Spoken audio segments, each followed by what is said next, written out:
ಸ್ವತಃ ನಮ್ಮ ಜೊತೆಗೆ ಮೃತ ಚಂದ್ರಶೇಖರ್ ಅವರ ಪತ್ನಿ ಕವಿತಾ ಅವರು ಸಂಪರ್ಕದಲ್ಲಿದ್ದಾರೆ. ಕವಿತಾ ಅವರೇ, ಬಹುಶಃ ನಿಮ್ಗೆ ಗೊತ್ತಾಗಿರ್ಬೋದು, ಹೌದು ಈಗ ನಿಮ್ಮ ಪತಿಯನ್ನ ಮತ್ತೆ ಕರ್ಕೊಂಬರಕ್ಕಾಗಲ್ಲ, ಅಟ್ಲೀಸ್ಟ್ ಅವರ ಸಾವಿಗೆ ನ್ಯಾಯ ಸಿಗಬೇಕಾದಂಥದ್ದು ಅನಿವಾರ್ಯತೆ ಇದೆ.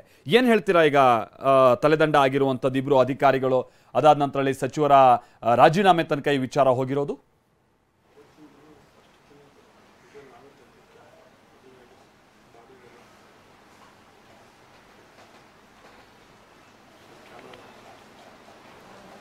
ನನ್ನ ಧ್ವನಿ ಕೇಳಿಸ್ತಾ ಇದೆಯಾ ಕವಿತಾ ಅವರೇ?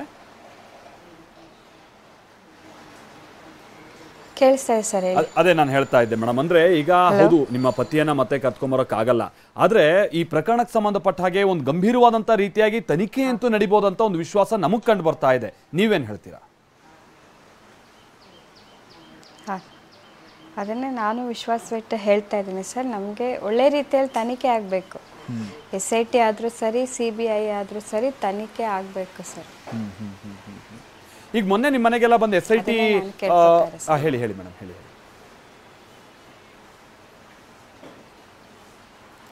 ಹಲೋ, ಮೊನ್ನೆ ನಿಮ್ಮ ಮನೆಗೆ ಬಂದು SIT ತನಿಖೆ ಹಂತದಲ್ಲಿ ಕೆಲ ಎವಿಡೆನ್ಸ್ನೆಲ್ಲ ವಶಕ್ಕೆ ಪಡೆದು ಅವ್ರು ಹೋದ್ರಲ್ಲ, ಆ ನಂತರದಲ್ಲಿ ಏನಾದರೂ ನಿಮ್ಮ ಜೊತೆಗೆ ಅವರು ಟಚ್ ನಲ್ಲಿರೋದು ಅಥವಾ ಏನಾದ್ರು ಪ್ರಶ್ನೆ ಮಾಡೋದು ಈ ಥರದ್ದು ಏನಾದ್ರು ಆಗ್ತಾ ಇದೆಯಾ ಮೇಡಮ್?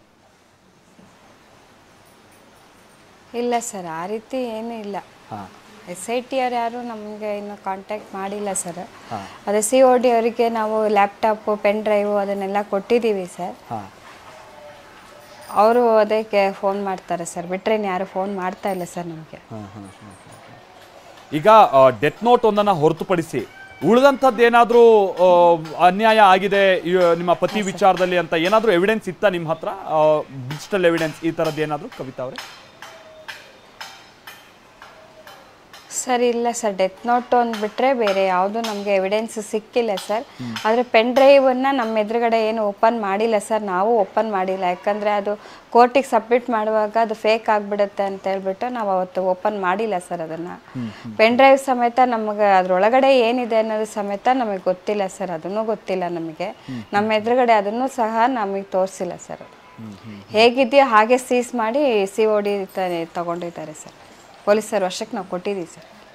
ಕವಿತಾ ಅವರೇ, ಈ ಪ್ರಕರಣಕ್ಕೆ ಸಂಬಂಧಪಟ್ಟ ಹಾಗೆ ಆರಂಭದಲ್ಲೆಲ್ಲ ಮುಖ್ಯಮಂತ್ರಿಗಳು SIT ಮಾಡಿದ್ದೀವಿ ನೋಡೋಣ, ಅವ್ರ ಜೊತೆಗೆ ನಾನು ಮಾತಾಡಿಲ್ಲ ಅಂದರೆ ಇಂಥ ದೊಡ್ಡ ಪ್ರಕರಣದಲ್ಲಿ ಸಚಿವರ ಜೊತೆಗೆ ಇನ್ನೂ ಮಾತಾಡಿಲ್ವಾ ಅನ್ನುವಂಥದ್ದು ನಮಗಂತೂ ಅನಿಸ್ತಾ ಇತ್ತು. ನಿಮಗೇನಾದರೂ ಒಂದು ರೀತಿ ವಿಶ್ವಾಸ ಹೋದಂಗಿತ್ತ ಈ SIT ತನಿಖೆ ಅಥವಾ ಸರ್ಕಾರ ನಡೆದುಕೊಳ್ತಾ ಇರುವಂಥ ವಿಚಾರವಾಗಿ? ಸರ್ ಅದೇ SIT ತನಿಖೆ ಅಂತ ಅಂದರೆ ಅವರು ಅದೇ ಒಂದೆರಡು ದಿನ 3-4 ದಿನ ಅದ್ರ ಸುದ್ದಿನೇ ಇಲ್ಲದೆ ಇರ್ತಿತ್ತು. ನಾವಾಗ ಅದಷ್ಟೇ ಏನೋ ಇನ್ನಕ್ಕೆ ಮೇಲೆ ತನಿಖೆ ಆಗೋದಿಲ್ಲ ಅಂತೇಳಿ ಅಂದ್ಕೊಂಡಿದ್ವಿ. ಬಟ್ ಇದಕ್ಕೆ ಇತ್ತೀಚೆಗೆ ತನಿಖೆ ತುಂಬ ಚುರುಕಾಗಿ ನಡೀತಾ ಇದೆ ಸರ್. ತನಿಖೆ SIT ಇಂದನೂ ನಡೀತಾ ಇದೆ, ಈ ಕಡೆ CBI ಇಂದನೂ ಹಸ್ತಾಂತರ ಮಾಡಿದಾರಂತೆ ಬ್ಯಾಂಕಿಂದ. ನಾವು ಮೀಡಿಯಾದಲ್ಲಿ ನೋಡಿ ತಿಳ್ಕೊಂಡಿದ್ದೀವಿ.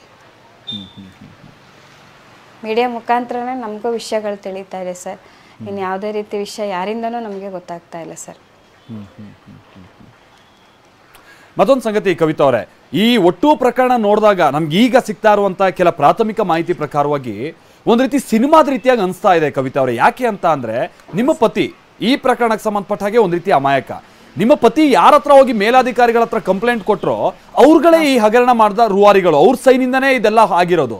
ಬಟ್ ಅದು ಗೊತ್ತಿಲ್ಲದೈತಿ ಇವ್ರು ಸರಿ ಇದ್ದಾರೆ ಅಂತ ಹೇಳಿ ನಂಬಿ ಏನಾದ್ರು ನಿಮ್ಮ ಪತಿ ಸಾವಿನ ತನಕ ನಿರ್ಧಾರ ತೆಗೆದುಕೊಳ್ಳುವಂಥದ್ದು ಒಂದು ಸ್ಥಿತಿ ಬಂದ್ಬಿಡ್ತಾ ಅಂತ?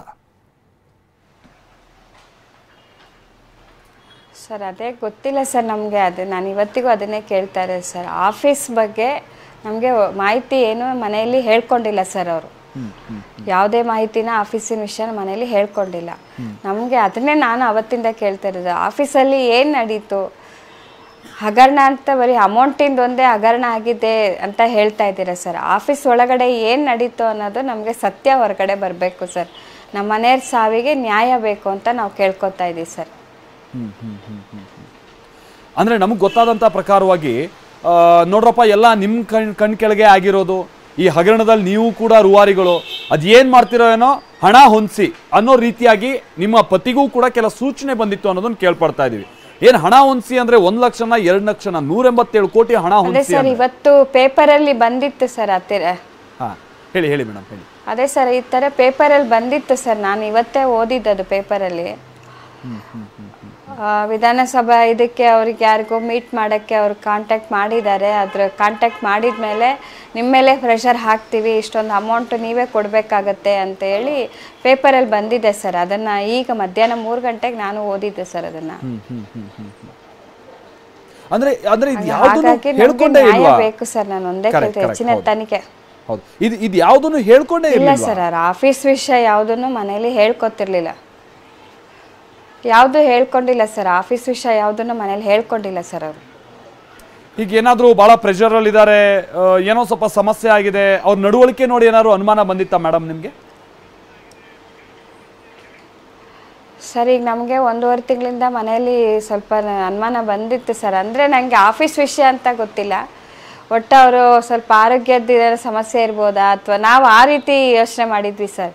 ಬಟ್ ನಮಗೆ ಆಫೀಸ್ ವಿಷಯ ಅಂತೇಳಿ ನನಗೆ ಗೊತ್ತಿರಲಿಲ್ಲ. ನಮಗೆ ಆ ಡೆತ್ ನೋಟ್ ಬರೆದ್ಮೇಲೆ ಆಫೀಸ್ ವಿಷಯದಿಂದನೇ ಅವ್ರು ಆತ್ಮಹತ್ಯೆ ಮಾಡ್ಕೊಂಡಿದ್ದಾರೆ ಅನ್ನೋದು ವಿಚಾರ ಹೊರಗಡೆ ಬಂದಿತ್ತು ಸರ್. ನಾನು ಮೊನ್ನೆ ಪೇಪರಲ್ಲಿ ಓದುವಾಗ ಗೋವಾಗೆ ಕರ್ಕೊಂಡು ಹೋಗಿ 2 ದಿನ ಅವರನ್ನು ರೂಮಲ್ಲಿ ಕೂಡ ಹಾಕಿ ಹಿಂಸೆ ಮಾಡಿದ್ದಾರೆ, ವಿಡಿಯೋ ತೆಗೆದಿದ್ದಾರೆ, ಏನೋ ಆ ರೀತಿ ಎಲ್ಲ ನಾನು ವಿಷಯ ತಿಳ್ಪಟ್ಟೆ. ನಾನು ಹೇಳ್ತಿರೋದು ತನಿಖೆ ಮುಖಾಂತರ ನಮಗೆ ಸತ್ಯ ಹೊರಗಡೆ ಬರಬೇಕು. ನಾನು ಒಂದೇ ಕೇಳ್ಕೊತಾ ಇರೋದು ಸರ್, ಎಲ್ಲ ಮಾಧ್ಯಮದ ಮುಖಾಂತರನೂ ನಾನು ಅದನ್ನೇ ಕೇಳ್ಕೊತಾ ಇರೋದು, ನನಗೆ ಸತ್ಯ ಹೊರಗಡೆ ಬರಬೇಕು ಸರ್. ಈ ಪ್ರಕರಣಕ್ಕೆ ಸಂಬಂಧಪಟ್ಟ ಹಾಗೆ ಈಗ ನಮ್ಮ ಮನೆಯವರು ತೀರ್ಕೊಂಡಿರೋದ್ರಿಂದ ನಮ್ಗೆ ಆರ್ಥಿಕವಾಗೂ ತೊಂದರೆ ಇದೆ ಸರ್. ಹೇಳಿ ಕವಿತಾ ಅವರೇ, ಅಂದ್ರೆ ಪತಿ ತೀರ್ಕೊಂಡಂತ ನಂತರದಲ್ಲಿ, ಅದು ಈ ರೀತಿಯಾದಂಥ ಒಂದು ಸಾವಾದಂಥ ನಂತರದಲ್ಲಿ ನಿಮ್ಮ ಕುಟುಂಬ ಹೇಗೀಗ ಸಂಕಷ್ಟದಲ್ಲಿದೆ? ಆರ್ಥಿಕವಾಗಿ ಆಗಿರ್ಬೋದು, ಹೌದು ಮೆಂಟಲಿ ಕೂಡ ನೀವು ಸಹಜವಾಗಿ ಭಾಳ ಕುಗ್ಗೋಗಿರ್ತೀರ, ಅದು ನಮ್ಗೆ ಅರ್ಥ ಆಗುತ್ತೆ.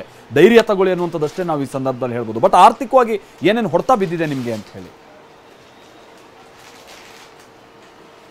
ಸರ್ ಆರ್ಥಿಕವಾಗಿ ಹೊಡೆತ ಬಿದ್ದಿರೋದಂದ್ರೆ ಮಗ ಒಬ್ಬ SLC ಮುಗಿದು ಇವಾಗ ಅವನು ಫಸ್ಟ್ ಇಯರ್ ಜಾಯಿನ್ ಆಗಬೇಕು ಸರ್ ಕಾಲೇಜ್. ಕವಿತಾ ಅವರೇ, ಮಾತನಾಡ್ತೀನಿ ಕವಿತಾ, ನೀವು ಹಾಗೆ ಸಂಪರ್ಕದಲ್ಲಿರಿ.